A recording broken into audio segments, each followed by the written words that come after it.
Hello, Audioholics. This is Logan, and welcome to Audioholics Unite. Today, we are celebrating a birthday. A birthday of a half-centurion, Black Sabbath's Parinoid. Or, wait, I don't know. I think it's Black Sabbath, right? I don't know. To help me answer this question, please welcome my special guest host, The Tyler schizoid Iommi. man. No, you're Tyler Iommi.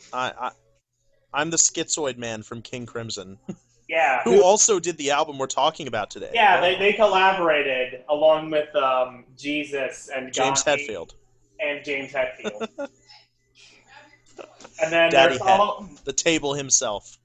now, of course, this album did not do very well. However, their follow-up, Chinese Democracy, went triple platinum.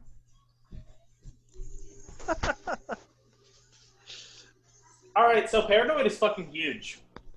One of the most. You think? It's one of the most Possibly the most influential influential metal album of all time. Yeah. I mean, like. I mean, can you think of one that would be more influential? I cannot think of a single. Honestly, like, besides the Beatles, I cannot think of many more influential bands in recent history. Like, it is very influential, and we are going to be listening to it. I mean, I imagine you've all heard this album before, but now you get to hear it with our stupid fucking commentary. Yeah. You know, like, the thing about Paranoid is that it wasn't really the debut. I mean, the debut album was influential, but it was really Paranoid where Black Sabbath cemented themselves as a household name. Yeah, like, you know, like Paranoid, you know, Black Sabbath, the self-titled album might have you know, some, like, invented the heavy metal album, but Paranoid is the one that brought it to popularity. And then it just went all uphill from there. Sure. And then Technical Ecstasy went downhill from there. So Yeah. But I don't deserve this kind of. Two robots fucking. What could be better? Yeah, it's the best. It's the best cover. I actually do defend that cover. I think it's kind of cool. Yeah, you were fucking defending that the other day. This is a man that defends Technical Ecstasy and will not see the light of Demon Baby. I mean, listen, Technical Ecstasy's album cover isn't great, but it's not as bad as Demon Baby. It at least looks like effort was put into it. What effort? They are two stick figures fucking. Look, they're on, like, a technical staircase, and, like, they're really cool designs. No! Yeah, it's cool. It's cool. The views of Tyler... And also the album is underrated. The views of Tyler do not necessarily represent the views of Audioholics Anonymous. Yeah, whatever, fun hater. Oh, I'm sorry. I'm sorry I like good album art, like Demon Baby. Yeah, like Demon Baby. The fucking Microsoft Paint shit that my grandma did when she was on the shitter 2 years ago. Fuck you! It's a... Okay. Okay. Now imagine a demon. Really scary, satanic, breathing fire, has claws and shit. Now imagine a baby.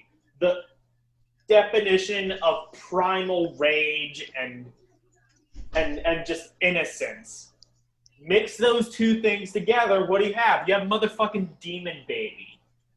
That's why. Okay, but that baby is just a regular baby with a baby with a filter that has Microsoft Paint drawn in horns. Okay, Tyler. I hear what you're saying. It's so low effort, it hurts. Okay, I hear what you're saying. And your opinion is very, very not valid. But right. But I do have to reiterate my point again. Now, I want you to repeat my point. Technical Ecstasy is better than Demon Baby. Now, Just I want accept you to reality. repeat. Demon, say it with me. Demon. Damon. Demon. Damon. Demon. Baby. Damon Beebe. Fuck you, my argument still stands. And speaking of things that still stand the test of time, let's get into Paranoid. Two things I will mention. First thing, we are actually doing a new series starting today. Should we start it tonight or tomorrow? Let's do it tonight. Yeah, tonight. Starting tonight. In fact, it's probably already going to be on our channel. It is the Rolling Stones top 100 albums of all time, and the series is Rolling Drones. So we are going to go down the list of Rolling Stones top 100 metal albums of all time.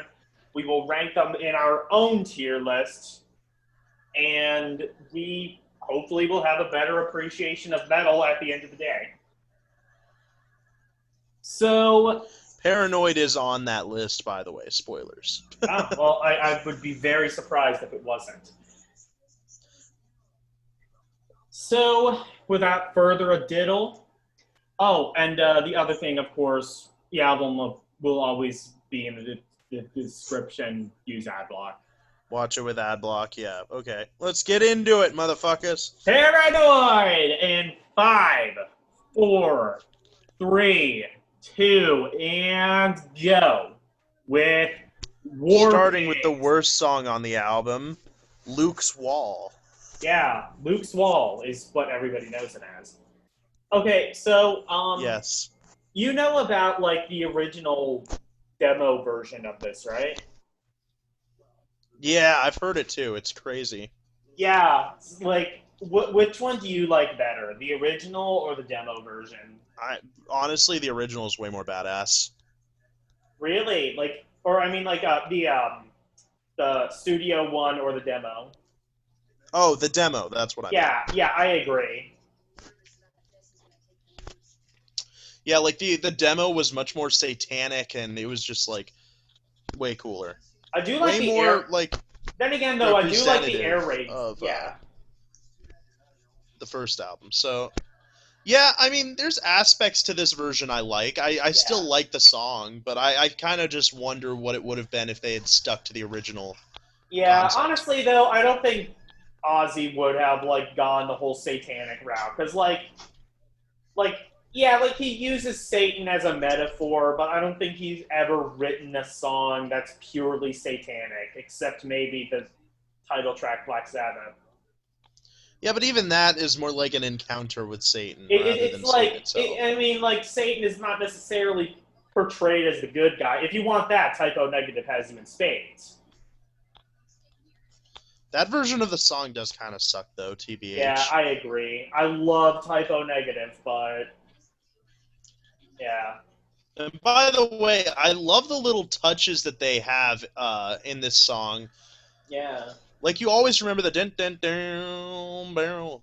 But listen, he's doing like in between every single riff, which is really cool. Yeah.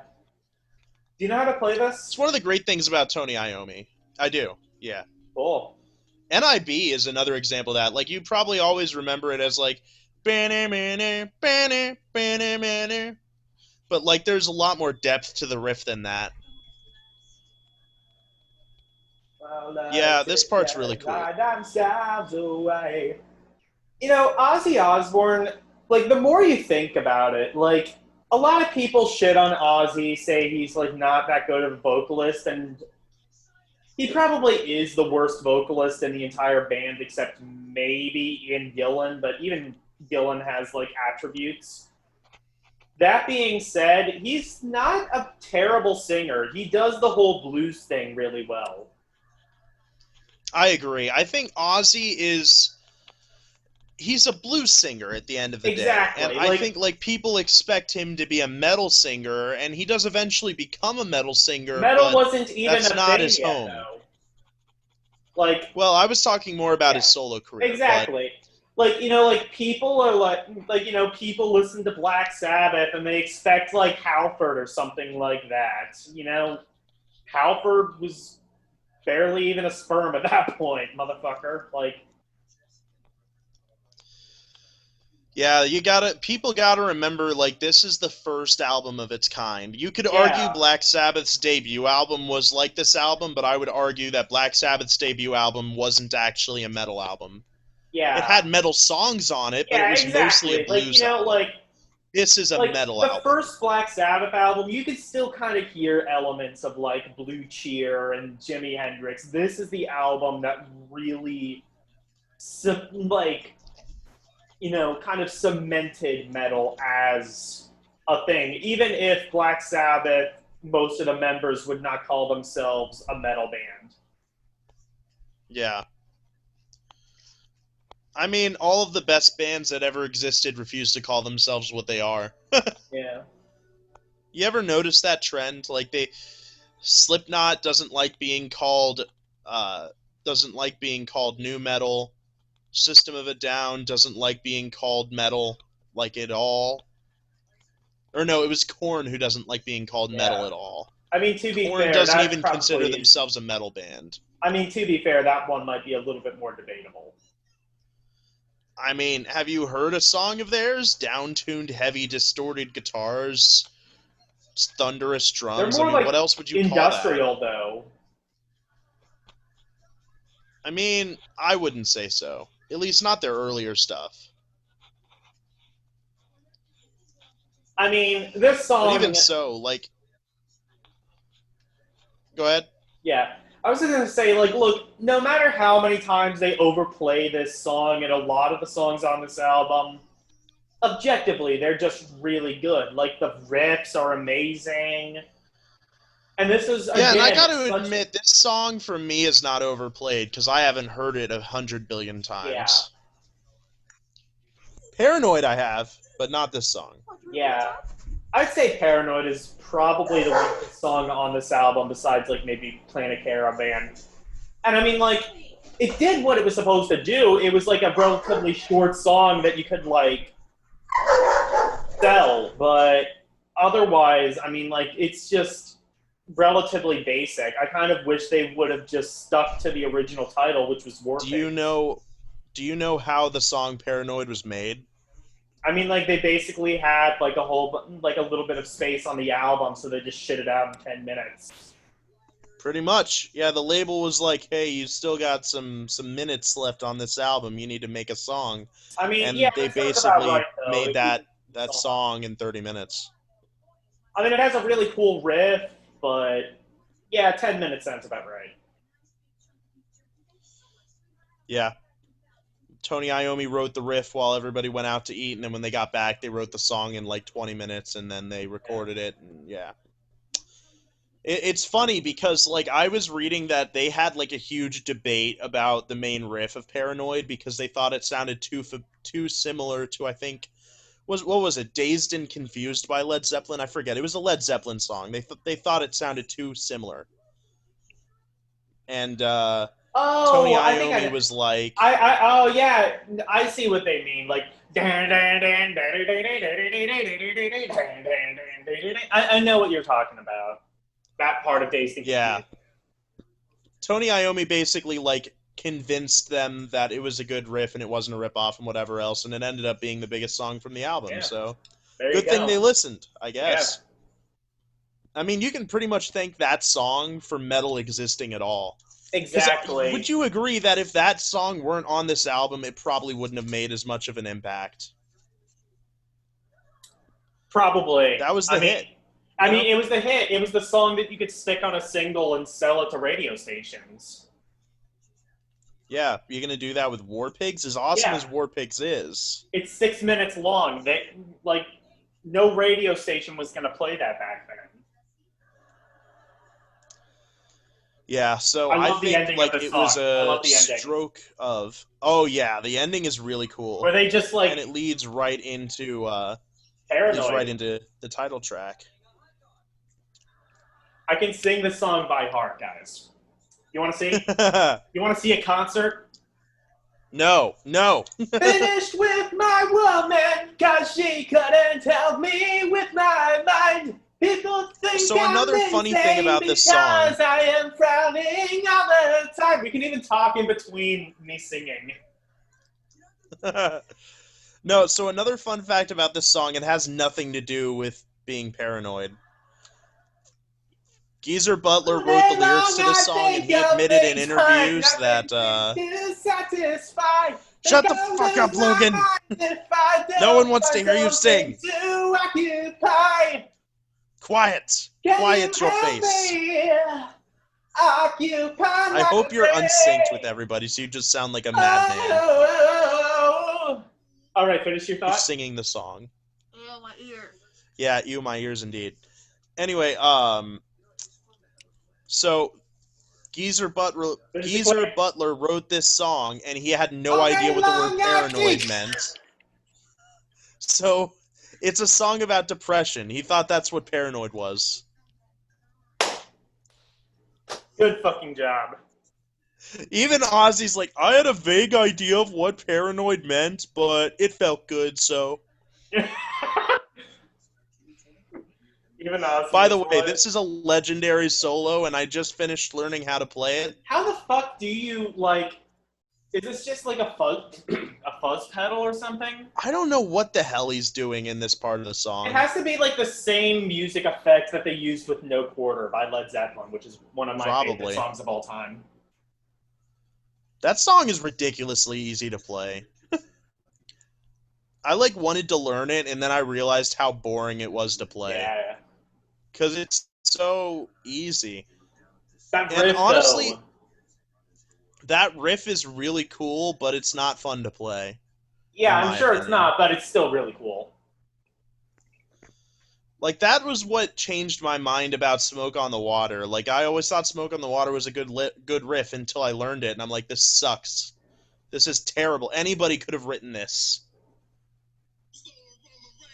So, do you think Ozzy said "enjoy life" or "end your life"? Because that was something that's been Is that a debated a huge lot. debate? That's a debate. It's There was enjoy. It's enjoy. yeah, there's a lot Because he of says, people. I There's a would lot tell of you to enjoy your life. I wish I could, but it's too late, is basically the lyric, right? yeah, I guess that makes more sense. But I don't know, a lot of people, especially the televangelists and shit like that, who were against Ozzy in the '80s, swore up and down and said, "End Oh, your yeah, life." I remember reading about that, too. There was a huge controversy because some nurse commit suicide, and, they found the album Paranoid on the turntable. No, that might be a different thing, like the suicide solution. But all No, right, that's actually something that happened. we are Oh, on we're on Planet Planet Caravan, by Caravan. the way. Um, So, this nurse commits suicide, and they found the Black Sabbath album on her turntable, and they were going to take Black Sabbath to court over it, but they decided not to, for whatever reason. So it didn't blow up into a huge thing like the Judas Priest thing, but it was for still one time, something I that, think I can completely probably pissed off thank the Sharon band. for that. Did they even meet Sharon back then? Because I thought Ozzy only met Sharon after he was kicked out of Sabbath. Oh, was this before? Was this before he joined Ozzy? Yeah. I believe this was this happened around the time Paranoid came out. Oh, I didn't In even know 70 about or that. 71 or something like that. I don't know. People, you can Google and look at when it happened, but I'm pretty sure it happened around the same time the album came out. So, what are your thoughts on this song? I mean, I hated it for a long time, but, sorry guys, I didn't know we were going to do this podcast, so I actually listened to this album earlier today, and for some reason, I just dig it now. I like the groove, I like the melody, and the fucking jazzy-ass solo at the end of this song is, so good. It's definitely very instrumentally unique. And I think the biggest problem with this song is that it's not even bad. It just doesn't really fit on the album. I think if this was maybe I don't know, a Led Zeppelin album A Beatles album. or even a This is very Beatles album psychedelic. or something, or even a Hendrix album, something that has more variety in it, I think this would have worked. But this just feels like the odd thing.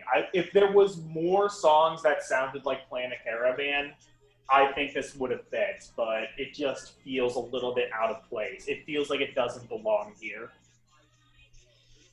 Also, did you know this song is just about, like, it's a love song, but the band wanted to write a unique love song, so it's about a couple just, like, riding around in space. Yeah, that sounds about right. It's the most drugged out thing I've ever heard. Yeah, man, I want to write a love song. Me too, but I don't want it to be no Romeo and Juliet shit, man. Yeah, no, dude. Let's make it about, oh, I know, some just Man, couples floating in let's make some space. fucking aliens fucking, man. Don't be great. To be fair, the band, like, actually has admitted that they were drugged out of their minds at this point, so... No, I would have never guessed. You know what? Like, the song Hand of Doom, apparently, I never knew this, but apparently it's an anti-drug song. Yeah, you didn't know that? I didn't know that. It's about, That is like, so hypocritical of a band who is always on drugs. well, it's like, it's basically about, like, Infamously. yeah, it's basically, like, about, like, Vietnam soldiers who basically were killing themselves with like acid and heroin and shit like that, and they saw that and they wrote a song about it. Honestly, so what's your favorite song on the album? Electric Funeral. Hand of Doom. No, there's no contest for me. I love that song. There's no contest. Although I gotta admit, there's no contest for me. Hand of Doom. Hand of Doom is fucking amazing. Especially that bass riff. Speaking of which, we are on Iron Man. Iron Man. This is the greatest. So, this is one of the better deep cuts on this album. I wish more people would talk about it. Nobody knows this song. Yeah, I wish more people would talk about it. So, do you know what this song is about? I think it's basically about, like, some person who was, like, cryogenically frozen into the future, and, like, he, like, realized, and he was, like, a soldier or something, and then he comes back and realizes the world is shit, so he decides to, like, kill the human race that he saved or something. It's, like, some weird comic book shit. So, it's, from the way that I was reading about it, basically what happens is there's this guy who's made out of iron, basically, and the world hates him and doesn't care about him. And he was prophesized to save the world, but because the world hates him and doesn't care about him, he destroys the world. Yeah. Basically. It's like this apocalyptic thing where he destroys the world he was sent to save because it sucks. And once I learned that's what the song is about, I like it so much more. Yeah, I was going to say, this is another one of those songs that, a lot of people give it shit because it's overplayed, and, I mean, how many fucking, like, car ads and baseball games and marching bands and radio stations have played this song. Movies. It's still really good. And that riff is still tasty, simple as it might be. I'm sure you can play this song, right? Oh, yeah, of course. I can't play the whole thing because I haven't learned the whole thing, but I can play the main riff. That's like Baby's first riff, other than Smoke on the Water. I can play Satisfaction. Satisfaction is fun to play, though, even though it is simple. It's like the simplest. It's so simple even I can play it. It's literally one fucking string. Yep.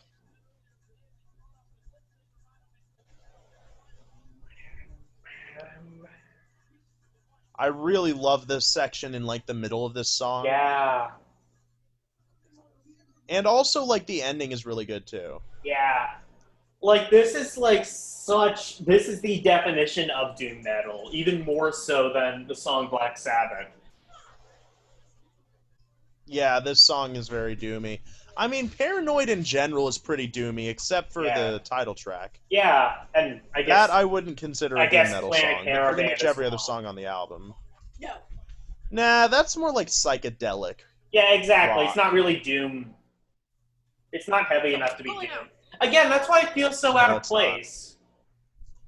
But, It's probably one of the, like, lightest songs they've ever written. I mean, it still feels like really Gizmo. eerie. So I mean, like it works in its own right, I guess. But I don't know. I don't want to say scrap it because it's a good song, but It is a good song. doesn't belong here. But This no, is a like fantastic solo, by the way. it is, yeah. Like, guys, no matter how many times you heard it, really listen and realize the technical wizardry of this song. Jack? I agree. Like, I think that about a lot of songs on this album. No matter how many times you've listened to it, you listen to it again, Pull it down. and you can always basically find something you didn't realize before, you didn't notice before. Maybe it was an extra, like, intricacy that Iommi added in the riff. Maybe it was, like, a little melody that Ozzy sang and you didn't realize before. Maybe it was as simple as a drum fill, but every time you notice something. Yeah, That's a testament to a long-lasting and well-written album. exactly. Like 40 years later, we're Replayability. still finding aspects of this fucking album. Or 50, I mean. Yeah, this is Yeah, the it's 50 now. Yeah, it's fucking 50. Dude, like, that's literally more... This album is more than twice as old as we are. Exactly. Have you let that sink in? Well, not more, but yeah. Almost Yeah, twice more. as old as... 21 plus 21 is only 42. This album's 50 years old. Fuck off, Tyler. By the way, this isn't beer, it's tea. I'm a fucking pussy. Oh yeah, I'm sure it's tea. And I'm sure the sweet leaf... It actually is, unfortunately. I'm sure the sweet leaf they were smoking was a tea leaf as well. It's an herbal. It's a medically engineered herbal. What is your problem with that song? Sweet Leaf is such a good song. I mean, yeah, it's repetitive, but, like, so is Iron Man. I mean, like, at least, like, Iron Man does this shit. True. I mean, I say every song on Masters of Reality, except, what is it? What's the one song that's, like, this goofy instrumental Renaissance, or not instrumental, like acoustic Renaissance fair shit? The Solitude? Yeah. So we are on Electric Funeral. God damn, I love this. Yeah, it's so fucking heavy. Wow, wow, wow, wow. And, like, the wah pedal adds so much to the eerie atmosphere. Mm-hmm. So this is one of the meanest fucking riffs that have ever been written, and it's so simple. So we did a Black Sabbath wrong opinion many months ago, and I think you said... It sucks, don't watch it. No, I think you should watch it, especially Tyler's parts. But, I think you said Masters of Reality was your favorite album at that point. Has that changed? No, I said Sabbath, Bloody Sabbath at the time. Oh, was it? Okay. So has that changed? Yeah. I don't know. It really just... I mean, I think I said in that video that with me, Sabbath, my favorite Sabbath album changes every fucking week. This week, I have been really, really digging on Parinoid. Yeah. So Paranoid's up there. I would say I've been a little bit more consistent. I'd say I usually tend to, like, fluctuate between Sabotage and Volume 4, which is a shame because they're the two Volume albums with the 4 worst is cover really art. great, but it's just not to the same quality as the ones that I list, in my opinion. I think, I don't know, like I think, what, Snowblind, what's the one song, like the standouts on that album for me are like Cornucopia, Snowblind. Excuse me, what's the second song? I don't remember. I think Wheels of Confusion is yeah, that's a good one. Tomorrow's Dream, I think is a standout. St. Vitus. St. Vitus' Dance. That song is so short too. Supernaut. That's right. That's the one I was thinking of. That's probably my favorite song on the album. But I don't know. Just overall, I don't like Volume 4 as much as I like a lot of the other ones. I don't know. Also, this riff is fucking gold. Yeah. I would say... But no, we have to redo that Wrong Opinion. We will at some point, yes. Because so we were in our infancy, we didn't really know what we were doing. We kind of, like, talked in circles a lot. Yeah. We contradicted each other and ourselves a lot. Album. Like, it was bad. That, it was really bad. Thing, yeah. I mean, we don't even have to listen to the albums again, because, like, I mean, at this point, we both heard all of the albums at least I'm going to need to re-listen twice. at least to the Tony Martin era albums. I've already given those tons of chances. The only one that I would re-listen to is maybe Eternal Idol, because I still am just unsure if I like Eternal Idol as much as some of the other ones. I think I put it really high on my list last time. Yeah, I mean, I like Eternal Idol. I like, I mean, I like the album. Forbidden, I just don't know if it's as good as something like... Headless Cross. No, Forbidden is god-awful. No. Yeah, Forbidden's terrible.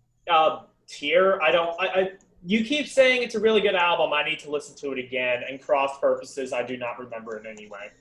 Cross Purposes was, like, maybe the worst album in that list, because at least Forbidden had memorable elements to that album. Cross Purposes was just so generic and boring, and it dragged so much. I mean, like, it had Ice-T, and it was memorable for being a total waste of Ice-T. Yeah, which is better than anything Cross Purposes can say. Yeah, I guess. Like... Seriously, plus, like, I think Forbidden Ice-T had is some like an actual, cool like, metalhead. He did body count and shit. How did you fuck that up?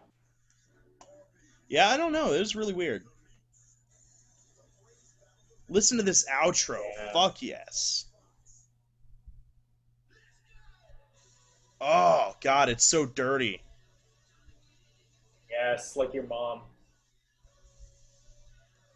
Black Sabbatho. I'm actually looking up my Sabbath ranking right now because I'm curious. Alright, so I put Eternal Idol below literally everything. Wow, really? The only things that were below it are Technical Ecstasy, Cross Purposes, Never Say Die, Born Again, Forbidden, and Headless Cross. I think that's probably accurate. Come on, Eternal Idol has The Shining and, like, Glory Road and... Or no, Glory Ride and, like... I don't know, like, so many... I don't know, I feel like my opinion hasn't changed too much. By the way, shut up, we're on my favorite We're on Hand of Doom. This song is just... I mean, I know I sound like a broken record. Ha ha ha, get it? It's a joke because we're audioholics. But, like, this entire album is so great. I mean, like, I would not say it's their best album. Just, like, objectively. I think there are so many albums that, you know, from Ozzy, from Dio, that, like, evolve on this sound. If you were to ask me, like, what is the Sabbath album you listen to the most, the answer would unequivocally be Masters of Reality. I cannot... But if you were to ask me which one do you think is the best, I'd probably say Mob Rules. I can't even answer that. Maybe Volume 4, I would say. I mean, I don't listen to the entirety of Sabotage as much as I do, like, the entirety of Volume 4, but there are... How much do you listen to Sabbath in general? I mean, you know, whenever I'm in the mood, like, I listen to Sabbath quite a bit. But, I mean, like, just the song Megalomania off of Sabotage, I will religiously play that at some points. So Spotify recently asked, like, what are your top 5 songs of all time? And I had to really think really hard about that. But I created a list of my top 5 songs. Who the fuck could answer that? It was really hard, and frankly, like, immediately after I made the list, I'm like, God damn it, why did I choose that over that? But Megalomania makes the list, and there's no way it's getting off of it. Yes, it's such a great song. It's my favorite Sabbath song.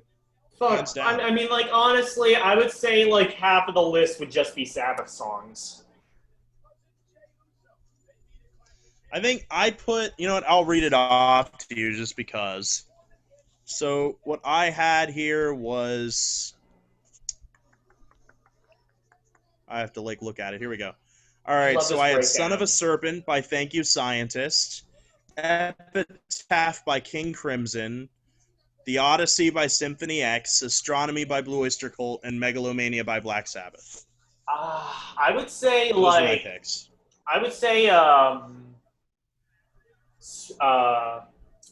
what's that song off of Rising Rainbow? Stargazer? Yes, that's it. I really wanted to put that on there, That but might be I on was my like list somewhere. Astronomy versus Stargazer. I don't know. I like Astronomy more. I listen to I Astronomy can more, understand. so. I mean, like astronomy, I guess probably wouldn't be on my list, but it obviously has attribute. Don't Fear the Reaper could Yeah, like what get, would be your favorite Blue Oyster Cult song? Mm, uh, I've always said Veteran of the Psychic Wars. Veteran of the Psychic Wars, Joan Crawford. Don't Fear the Reaper is obviously a classic, a perma classic.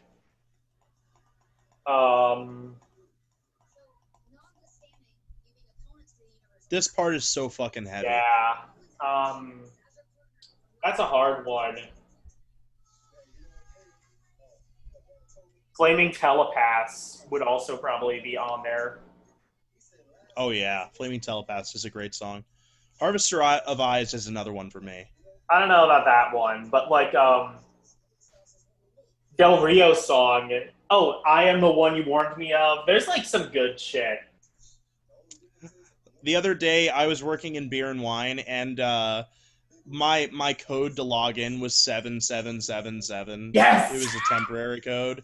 So I'm just sitting there going 7777. 7777. We also did a wrong opinion on Blue Oyster Cult. It's watchable. I'm actually proud of that one. So yeah, watch it. What's that? I think the one I'm most proud of so far is probably Rush. I think the one I'm the most proud of is probably Killers, because it was relatively short. We got a decent amount of information in a short period of time. I mean, like, we disagreed on a couple things, so it led to some good arguments. Metallica. Yeah, but Rush was just like a masterpiece. Yeah. Metallica also turned out really well, I think. Because, like, we definitely had some disagreements on that one. And we agreed on a lot of other things, on, like, what some of the better albums were, what some of the worst albums were. But it was just, like, more like the fine details. Like, we had... No, I think this was the version we cut, where we had, like, a 40-minute fucking rant about whether Black Album was actually a sellout or not. Yeah, we cut that out. But we did have a abridged rant in the final version of the video. Yeah. Now, the video I'm the most proud of, I think, is the Shags episode. Yeah, I mean, we were so good. We were so funny. It's our best. It was short. The video was only 2 minutes long. Exactly. We just, like... No, I think it was just 2 seconds long. I think we just said, like, this is shit, and then turned off the camera.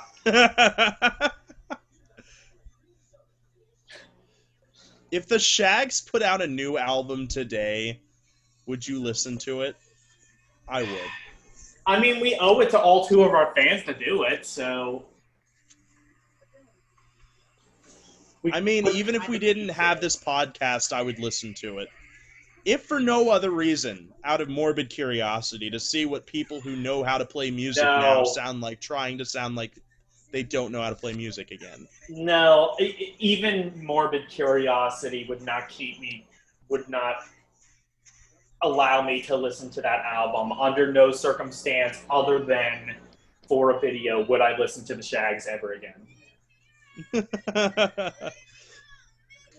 And the funny thing is, first of all, that's not even the worst album I've ever heard. Second of all, that's not even the worst album I've ever discussed, going back to that Metallica episode. What do you think the worst album you've ever heard is? Lulu. Lulu? Easy. That's a good pick. And by the way, we are on Rat Salad, which is definitely not terrible. Really good instrumental, I must say. One of the better... I'd say, like, this is the best, like, rock instrumental. Like, I would say, like, the three best instrumentals Black Sabbath ever did, in this Super order, Czar. it would be Super Czar, Rat Salad, and then Laguna Sunrise off of Volume 4. Nah, Fluff. No, Fluff sucked. Fuck Laguna Sucks. Fuck Laguna Sunrise. Isn't, like, Fluff the one that was like... Bang, dang, dang, dang, dang, dang, dang, dang, dang, dang, dang, dang. It's fucking Nothing Else Matters. The easiest song ever to play on guitar. It's just the open chords. Oh, I'm sorry. Were you saying something? Oh, no, I was just showing you a bird. That's all. Oh, okay. Yeah. But, yeah, Very Lulu, beautiful I bird. didn't even Wanna need see to it think. again? No, I didn't even need to think of that. Lulu is the worst album I've ever heard. I honestly couldn't tell you because I've heard so many bad albums, and I don't even know if Lulu was the worst. I don't know. What have you heard that's, like, even on the same level as Lulu?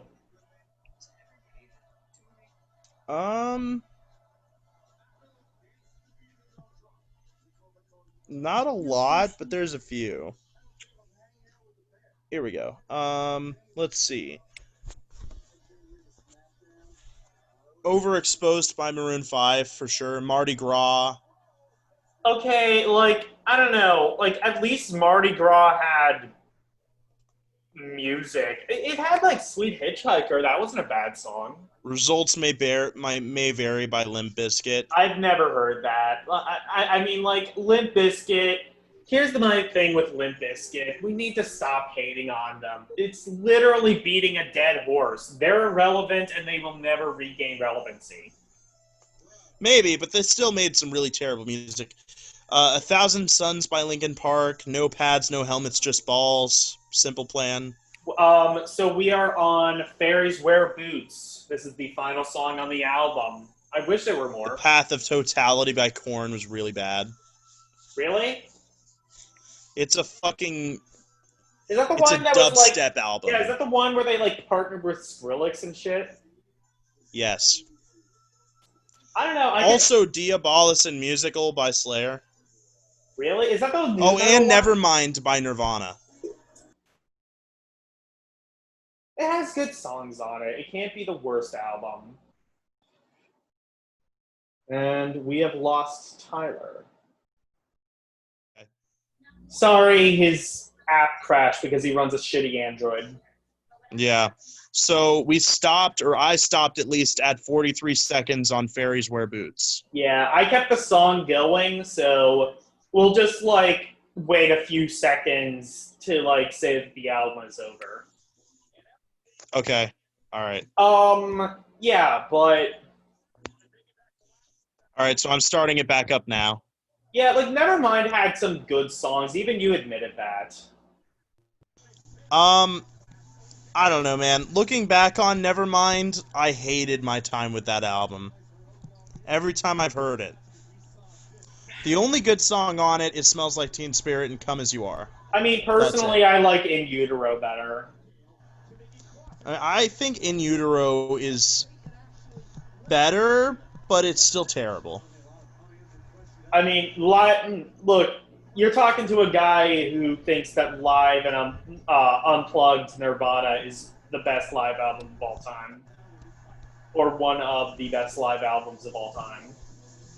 I would give that to, like, if I were to say what's my favorite Unplugged album, there's two that come to mind immediately. One, Alice in Chains Unplugged, MTV.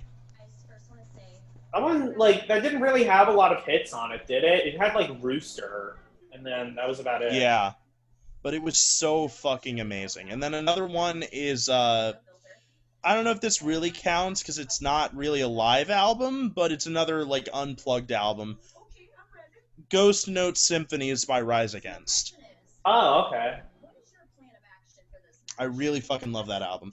Oh, and another example would be the Breaking Benjamin one that he just put out with all acoustic versions of the hits, like Diary of Jane and So Cold and stuff like I that. like That the was acoustic surprisingly version. I amazing. love the acoustic version of So Cold. Did they finally put that on Spotify? Yeah. Yes. Wow. Yeah, I mean, like, I used to be a really big Breaking Benjamin fan. I'm not a big Breaking Benjamin fan anymore, but I got to admit, those acoustic versions of most of the songs are so amazing. They're better Yeah. than the originals in a lot of Yeah, cases. especially So Cold. I mean, I love the original of So Cold, but I think the acoustic version is slightly better. Um, I will say the only album I can think of besides the Shags that even comes on the same territory as Lulu is Lauryn Hill's Unplugged album. I've never heard it, thankfully. I actually haven't either, but I've heard so like there's no way that me actually hearing that album is going I to change listened my to mind. what's that live album where it's like half John Lennon, half Yoko Oh, Ono? that's really bad too. It's like, but there are like, look, there are like parts of it where I think it's kind of a guilty pleasure. So I can't say it's the worst album. That's another one though, because I wasn't expecting that at all when I It's listened to literally that. just half the album is just Yoko screaming. I was like, what the fuck am I listening to? It's great. It's 10 out of 10. You know what? This song is fucking amazing. It is. He basically I gotta apparently say. like this is like ripped off of a Frank Sinatra song. I wouldn't be surprised by that. Yeah. I'd say like either Electric Funeral or this song has to be my favorite. This might have to be like the heaviest song on the album, actually. Probably. What do you mean? Last week, let's say. Oof. Smile Yeah. trapping is all that. One last thing, a story my grandfather had. So, like, he had this album. He had it on vinyl, but he also like had it on 8-track. And like at this point, like back in the 70s, a lot of cars came with 8-track players. And that's how you listen to music in the car before like cassettes, CDs, Bluetooth, all that shit. So he was like jamming Paranoid by Black Sabbath on full blast in the fucking car system. And I think it was like his father or something was like using the car. And he like turned the ignition on, and all of a sudden this loud, screeching, full blast Satan music is just like playing at full blast, and he was like, and he didn't know how the fuck to turn it off, you know, like. That's funny. This horrible Satan music. I hope that guy lived to see black metal. Oh. Even if he did, he probably wouldn't have known about it. I mean, like that. Like Hail Satan! Yes, Sail Hayton. Have I ever shown you the Black Satans? But I don't think so. Okay, so they're like a black metal parody group, and they had this really funny video. I forget what the song is called, but the band's called the Black Satans, and they literally just like walk around a park and like chase people away for the whole video. It's really fucking funny. Booga booga booga booga. Just like do that like out of the bushes and then just run away. All right, so the album should be over. Yeah, the album ended for me. What can I say? I mean, this is Paranoid, one of the most influential albums of all time, like we said in the beginning. And if this isn't a 10 out of 10 album, what is? I mean, yeah, do we even need to rate this? I think, what did we rate this? If you still have the Sabbath video up, what did we rate this before? Because I'm probably... I don't know. I don't have it up anymore, but I think we rated it pretty highly. Yeah, I'll regardless, I'm bringing it up to an S. I mean, like, are some of the songs overplayed? Yeah, but that's not the album's fault. it's really diverse for what it is. A lot of technical. Do we even need to tell you that this album is amazing? You've already heard it. Everybody's heard it. And if you haven't heard it, what the fuck are you doing on this video? There's a for link this in the long? description. I recommend you use AdBlock for the best viewing results. Do you think, like, if we ever get actual fans, there are going to be people who watch this without listening to the albums? Why would you do that? They're going to be the fucking anarchists who, like... They're going to be the same anarchists who watch the Friends theme without clapping. Like... They fucking... No, you know what they do? They listen to a different album. Oh. Like, we're listening to Black Sabbath, and they put on Blue Oyster Cult. They put on fucking Striper. By the way, this... The Shags. Striper was canceled for this, so yeah. We will still do They'll that, say- but Tyler. it won't be right now. Tyler, I have one last thing to say, and then we'll end the video. But first, do you have anything? Well, actually, no. Do you have anything to say? To say. Okay. Well, that's it, and hail Satan. Hail! Sail Hayton. Bye-bye. Hello, Satan. How you doing? Yeah. Hi. What's up? We're on a first name basis. Lucifer. I call him Lou. His last name's Reed. Oh no. You think him putting out that album was a mistake? No, he planned that. That was calculated. And he did it right before he fucking disappeared into the ether. Yeah. And then he tortures people in hell with that album. Oh no. Alright. Everybody who listens to metal music. Yeah, if you've never heard that album, then you're welcome. Bye. I am the table!